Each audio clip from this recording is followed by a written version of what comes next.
మీ మోకాల నొప్పులకు ఎటువంటి సర్జరీ లేకుండా ఎపియాన్ పెయిన్ క్లినిక్ అందిస్తున్న అత్యాధునిక చికిత్స. Hello sir.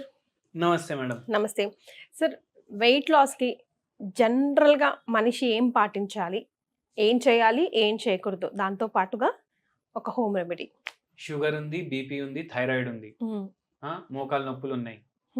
ఈ పేషెంట్లు మన దగ్గర వచ్చిండ్రంటే వీళ్ళు ఏమంటారు, మాకు వాకింగ్ చేయడానికే రాదు సార్, మేము వెయిట్ లాస్ ఎట్లా చేసుకుంటాం, వెయిట్ కూడా ఎక్కువ ఉంటుంది వీళ్ళది, ఎందుకు ఆ గోళీలు వాడతారు కదా, దానివల్ల కూడా వెయిట్ ఎక్కువ అవుతుంది, సైడ్ ఎఫెక్ట్. ఇప్పుడు వీళ్ళు ఎట్లా చేసుకోవాలి వాకింగ్?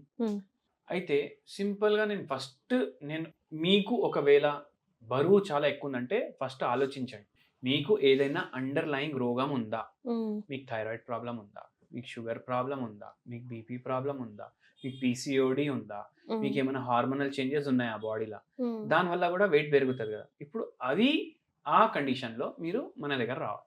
ఎందుకు? ఆ కండిషన్ని మనం రివర్స్ చేస్తాం, మీకు ఒక డయట్ ఇస్తాం, మీకు వెయిట్ లాస్ అవుతుంది. కానీ మీకు ఎటువంటి రోగం లేదు బాడీలో, అయినా మీ వెయిట్ తగ్గట్లేదు, పెరుగుతూనే ఉంది.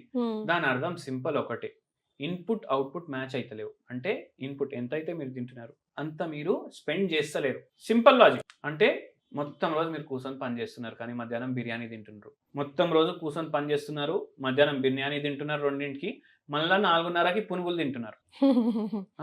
ఇట్లా చేస్తే మీకు వెయిట్ పెరుగుతుంది. సో అందుకే అట్లా చేయగలరు.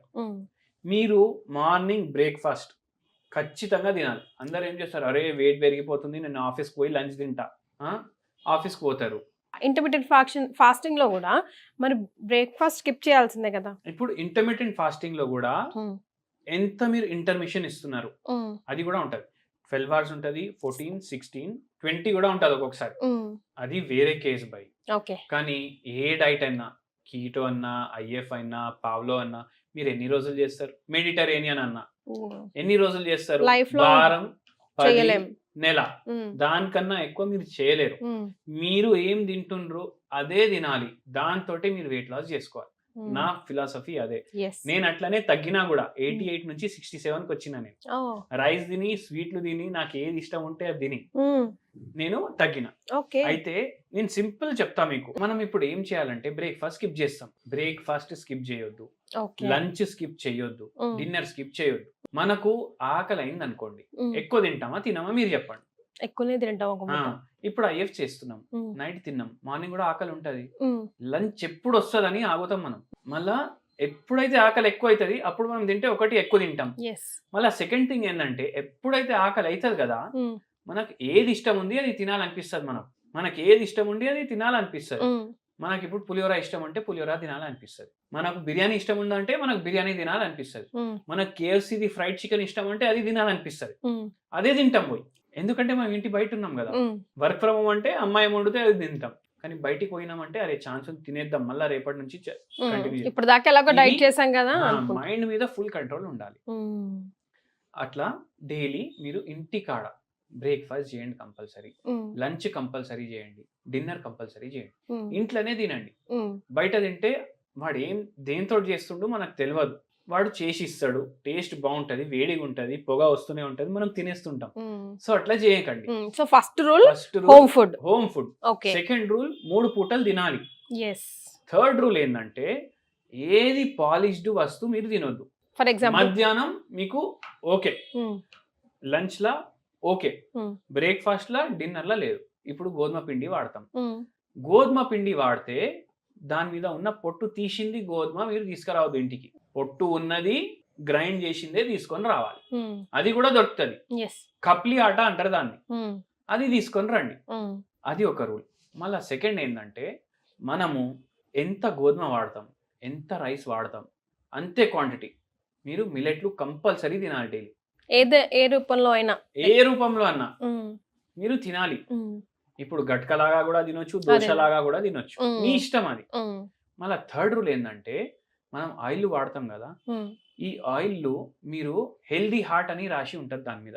అరే హార్ట్ కి మంచిది, వెయిట్ పెరగము, మస్తు వేసుకొని ఫ్రై చేసుకుందాం బెండకాయ ఫ్రై అని అనుకోవద్దు. ఫ్రై కర్రీలే తినొద్దు. ఇప్పుడు బెండకాయ క్రిస్పీ కావాలంటే మనం ఫ్రై చేస్తాం, ఫ్రై చేయాల్సిందే. అందరు ఏమనుకుంటారు, అరే బెండకాయలో విటమిన్స్ ఉంటాయి, ఐరన్ ఉంటది, ఇవన్నీ ఉంటాయి, ఫ్రై చేసుకొని తింటే ఇంకా బాగుంటది, ఎంత హెల్దీ తింటున్నామని అనుకుంటారు. మళ్ళీ హెల్దీ ఆయిల్ వేస్తున్నారు దాంట్లో. అది అసలు మీరు హెల్దీ దాన్ని మీరు అన్హెల్దీ చేస్తున్నారు. అట్లా తినొద్దు, పులుసు లాగా చేసుకోండి. మీరు ఏం చేసుకున్నా ఎక్కువ ఆయిల్ వాడకండి. అట్లా మీరు చేస్తే మీరు కరెక్ట్ వేలో మీరు వండుకున్నట్టు. మళ్ళీ నెక్స్ట్ థింగ్ ఏంటంటే, ఇప్పుడు మధ్యాహ్నం మీరు కావాలంటే రైస్ తినండి, కానీ డైలీ ఎంత క్వాంటిటీ తింటారు దానికన్నా సగం. మార్నింగ్ ఎన్ని ఇడ్లీలు తింటారు దానికన్నా సగం. నైట్ ఎంత తింటారు దానికన్నా సగం. మనం టోటల్ ఫుల్ డేలా ఎంత అయితే తింటున్నాం దానికి సగం మనం తీసేసినాం, సగం క్యాలరీలు తీసుకుంటున్నాం. మళ్ళీ నెక్స్ట్ థింగ్ ఏంటంటే, కూర్చొని మనం తింటాం కదా, ఇప్పుడు బెండకాయ ఫ్రై చేసుకోలేదు, మనం పులుసు చేసుకున్నాం with very less amount of oil. అప్పుడు మీరు ఏం చేయొచ్చు, ఎక్కువ కర్రీ కలుపుకోవాలి. మీరు రైస్ ఇంతే తీసుకోవాలి, కర్రీ ఇంత తీసుకోవాలి. అంటే మనం రైస్ లా కర్రీ కలుపుతలేము, మనం కర్రీలో రైస్ కలుపుకుంటున్నాం. అట్లా తినాలి మీరు. ఎందుకు, rice the glycemic index curry కన్నా చాలా ఎక్కువ. అంటే మీకు ఆక్సిడేటివ్ స్ట్రెస్ డెవలప్ అయ్యే ఛాన్సులు ఉంటాయి, వెయిట్ పెరిగే ఛాన్సులు ఉంటాయి. అండ్ ఫైబర్ మంచిగా పోతుంది బాడీలో. ఫైబర్ ఎక్కువ పోతే ఏమవుతుంది, తొందరగా ఫుల్ అవుతుంది కడుపు. తొందరగా ఫుల్ అయినప్పుడు మనకు మలబద్ధకం రాదు, వెయిట్ కూడా పెరగదు. ఫైబర్లో అయితే క్యాలరీలు ఉండవు కదా. అట్లా మళ్ళీ టైంకి పడుకోవాలి. పడుకునే 2 గంటల ముందు తినాలి, టైంకి పడుకోవాలి. 7-8 గంటలు పడుకోవాలి. నేను నైట్ 5 hours, నెక్స్ట్ డే 2 గంటలు మధ్యాహ్నం అని కాదు, యాట్ అ స్ట్రెచ్ పడుకోవాలి. వాటర్ ఫుల్ తాగాలి. వాటర్ ఫుల్ తాగాలంటే ఇమ్మీడియట్లీ తిన్న తర్వాత ఎక్కువ నీళ్లు తీసుకోవద్దు. 1 hour గ్యాప్ ఇచ్చినాక ఎక్కువ నీళ్లు తీసుకోవాలి. గోరువెచ్చ నీళ్లు తాగాలి. మొత్తం చల్ల నీళ్లు కూడా తాగితే అది మన డైజెషన్ ని డిస్టర్బ్ చేస్తుంది. ఎంత అబ్జర్వ్ అవ్వాలి బాడీలో దానికన్నా ఎక్కువ అబ్జర్వ్ అయిపోతుంది. ఏ రూపంలో అబ్జర్వ్ అవ్వాలి ఆ రూపంలో అబ్జర్వ్ అవ్వకుండా రాంగ్ రూపంలో అబ్జర్వ్ అయిపోతుంది. మళ్ళా నాన్ వెజిటేరియన్ అందరు మంచిగా అనుకుంటారు, కానీ అవి ఏ పరిస్థితిలో ఇంత నాన్ వెజ్ ప్రొడ్యూస్ అవుతుంది ఒకసారి ఆలోచించండి. నాన్ వెజ్ లో అవాయిడ్ చేయండి. ఖచ్చితంగా నాటుకోడి ఉంది, మీకు తెలుసు, దానికి ఏమి ఇంజెక్షన్లు లేవు, ఎటువంటి యాంటీబయాటిక్స్ ఎక్స్పోజ్డ్ కాదు, అప్పుడు మీరు తీసుకోండి. అది కూడా మీరు డీప్ ఫ్రైలు చేసి తినకండి, కర్రీస్ లాగా చేసుకొని తినండి. ఇవి కొన్ని టిప్లు వెయిట్ లాస్ అవ్వడానికి. దీంతో పాటు ఒక హోమ్ రెమెడీ కూడా చెప్తాను. డైలీ మార్నింగ్ 1 glass గోరువెచ్చ నీళ్ళు తీసుకోవాలి. ఆ గోరువెచ్చ నీళ్ళు ఎట్లా ప్రిపేర్ చేయాలి మీరు, దానికి కూడా ఒక ప్రొసీజర్. నైట్ టైం మీరు ఏం చేయాలంటే, ఒక 5 లవంగాలు ఉంటాయి కదా, దాంట్లో వేసేయాలి. ఆ వాటర్ ని అట్లనే వదిలేసేయాలి. నెక్స్ట్ డే మార్నింగ్ ఈ లవంగాలు ప్లస్ వాటర్ ని మీరు గోరువెచ్చ ఫుల్ బాయిల్ చేయాలి. బాయిల్ చేసి అది గోరువెచ్చనంగా అయినప్పుడు వరకు మీరు ఆగాలి. దీంట్లో మీరు నిమ్మకాయ ఒకటి పిండేసేయాలి. ఇది మీరు డైలీ మార్నింగ్ తాగాలి. దీంట్లో మీకు ఫ్యాట్ బర్నింగ్ కేపబిలిటీలు ఉంటాయి. అందరు ఏం చేస్తారంటే నిమ్మకాయ పిండేసి తాగుతారు. వాళ్ళందరూ ఏమనుకుంటారు, గోరువెచ్చ నీళ్ళలో నిమ్మకాయ తాగేసి మనకు మంచిగా వెయిట్ లాస్ అయిపోతుంది అనుకుంటారు. కానీ మొత్తం రోజు ఫుల్ తింటారు, ఎట్లా ఫ్యాట్ బర్న్ అవుతుంది? మనం ఇది తీసుకుంటున్నాం కానీ ఉన్న ఎక్సెస్ ఫ్యాట్ ని బర్న్ చేయడానికి. అప్పుడు మనం మైండ్ లో ఏం పెట్టుకోవాలి, మనం ఇంకా ఫ్యాట్ బాడీ లోపలికి పంపించొద్దు, ఇంకా కార్బోహైడ్రేట్ పంపించొద్దు, అది మైండ్ లో పెట్టుకోవాలి. అట్లా చేస్తే మనకు వెయిట్ లాస్ అవుతుంది. ఎందుకంటే దీంట్లో ఫ్యాట్ బర్నింగ్ కేపబిలిటీస్ ఉంటాయి, యాంటీ ఆక్సిడెంట్ ప్రాపర్టీస్ ఉంటాయి, మళ్ళీ దాని తర్వాత ఆక్సిడేటివ్ స్ట్రెస్ కూడా తగ్గిస్తుంది ఇది బాడీలో. అందుకే ఇది మనం చేస్తున్నాం. సింపుల్ రెమెడీ, ముసలోళ్ళు కూడా చేయొచ్చు, పిల్లలకి కూడా ఇవ్వచ్చు. ఎగ్జాక్ట్లీ, జస్ట్ మైండ్ గేమ్ అంతా. మీరు చెప్పిందంతా ఇంటెలిజెంట్ గేమే.